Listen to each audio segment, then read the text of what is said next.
Oh, for God's sake, really? Okay, honey, I'm in. Hold on one second. Okay, one second. All right. I'm trying to not knock this microphone that's hanging on my microphone off. Alright. All right.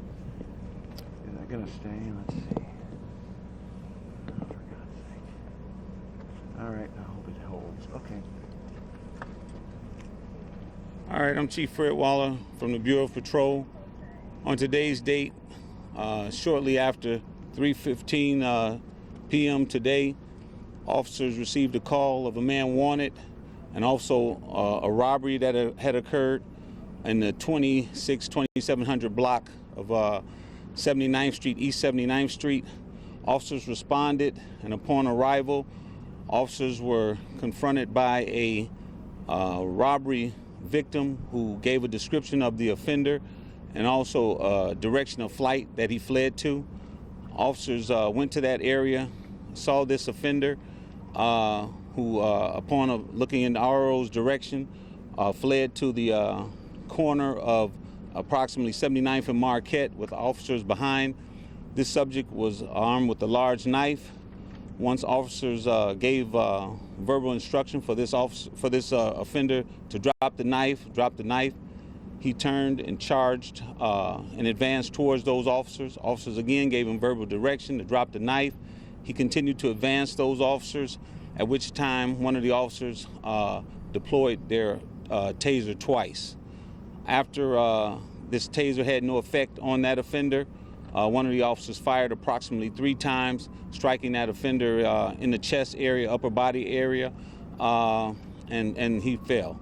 After this, officers rendered some aid to this subject, and we called for an ambulance, and he was taken to University of Chicago in critical condition.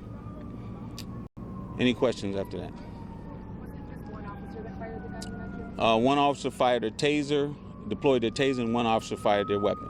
Were they already out there at the same time, or did an officer roll up in a different squad or something like that, or were they all? Several units responded when they heard a person wanted and that a robbery had occurred. And when those officers arrived, they were directed to the direction of the offender. They were flagged down essentially and directed to where he fled and given his identifiers. What was he wanted for? For robbery. Did the robberies happen on the street, or were the people leaving stores, or how did that? On the street, and I think one might have happened in the store. We're still getting some more information about that, but it was several robbery victims. And did he have that knife with him when he was doing that? He did. He had a large knife with him when he committed those robberies. Are you aware of this individual from anything previously? We're looking at his background. I'm not aware of it, but we're still looking into that. Eric Russell was out here a minute ago, and he said that he saw the shooting and that the man who was shot was actually going down after being tased, and that he felt that the officer basically came out firing wildly and killed him. No, that's inaccurate. He continued to advance, and only when he came approximately 3 to 4 feet from the officer and the taser had no effect on him was he fired upon. But first, Chief Waller, you said he charged, and then you changed it from charging to advancing. I mean, I'm not going to mix semantics with you, Eric, but Yeah. that's what he did. He continued to advance, and even after he was taser was deployed, he continued to advance with the large knife in his hand. That's fine. When you say a large knife, are we talking like a knife you would find in a regular kitchen, or something bigger than that? It was approximately 8 to 10 inches. Was the first robbery in the Dollar General store? I'm not sure the sequence of the robberies, but I know there were several robbery victims. And even after the incident occurred, people came out to say that I was robbed by this person. Came out from the Dollar General. That's correct. What were they robbed of? Just like running? I'm thinking just their possessions. I don't know exactly. Was it a female officer who tased him and a male officer who shot him? Yes.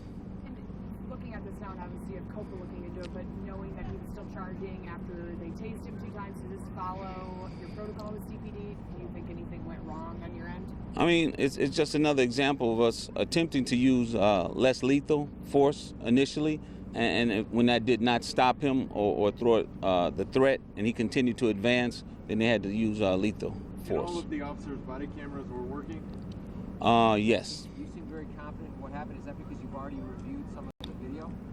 I'm just confident from walking the scene and seeing what happened, yes. What can you tell us about the suspect, either the age or where he's from? I don't have that information, but all that information will be provided for you. All right. Is he a mental health case? That I don't know at this time. Was the victim struck all 3 times that the officer shot? I think he was struck approximately two times. Okay, in the chest? In the upper torso, chest area, yes. Okay. All right. Thank you. Thanks, guys. All right. Thank you. Thank you. Like Chief said, that, the civilian office of police accountability is here on scene. They're reviewing the cameras. So. That's the taser and the one that fired his weapon? Right. The officers obviously they used